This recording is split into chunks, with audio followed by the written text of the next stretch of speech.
ہم کریں گے ہر مظلوم کی حمایت۔ بسم اللہ الرحمن الرحیم۔ السلام علیکم، میں ہوں حرین فاطمہ اور آپ دیکھ رہے ہیں حمایتی نیوز HD چینل۔ نظر ڈالتے ہیں آج کی اہم خبروں پر۔ سندھ بھر کی طرح کراچی کے ضلع ملیر میں سندھ کا یوم ثقافت عظیم الشان طریقے سے منایا گیا۔ مختلف علاقوں میں استقبالیہ کیمپ، ثقافتی اسٹال، ثقافتی لباس پہنے نوجوانوں کی ریلیاں، سندھ دھرتی تا قیامت، وفاداری کا اعلان، ملیر رپورٹ نوری۔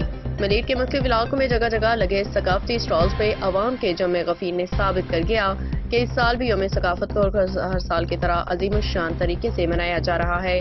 سندھ ثقافت یوم ثقافت کے حوالے سے دنیا بھر کی طرح صبح سندھ کی ضلع ملیر میں بھی یوم ثقافت کی مختلف تقریبات کا انعقاد صبح سویرے ہی مختلف رنگ و نسل سے تعلق رکھنے والی نوجوان سندھی ثقافتی لباس پہنے روڈوں پہ نکل آئے اور ملیر کے مختلف علاقوں سے موٹر سائیکل ریلیوں کی صورت میں مادر وطن سندھ سے محبت کا اظہار کرتے رہے، جبکہ مختلف تنظیمات کی جانب سے نوجوانوں کی حوصلہ افزائی اور سندھی ثقافت ترانوں پہ رقص کے ساتھ استقبالیہ کیمپ کا انعقاد بھی کیا گیا۔ مرکزی ریلی جسکم ہاؤس گلشن حدید کالونی سے نکالی گئی، جو کہ ملیر کے مختلف علاقوں سے ہوتی ہوئی کراچی پریس کلب پہ منعقد ثقافتی میلے میں شرکت کے لیے روانہ ہوئی۔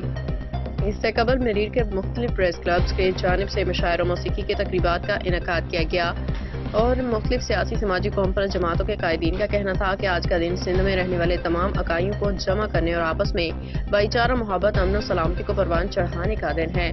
یہ وہ دن ہے کہ جب سندھ بھر میں لوگ اس دن کو عید کی طرح مناتے ہیں اور اپنے گھروں میں بھی ثقافتی کھانوں سے اپنے رشتہ دار پڑوسیوں میں محبتوں کو بانٹتے ہیں۔ اور حالیہ دنوں میں سندھ کے خلاف ہونے والی سازش پہ سندھ کی تمام جماعتوں نے مشترکہ طور پہ احتجاج کر یہ ثابت کیا کہ سندھ میں پیدا ہونے والا ہر شخص سندھ کا وفادار ہے۔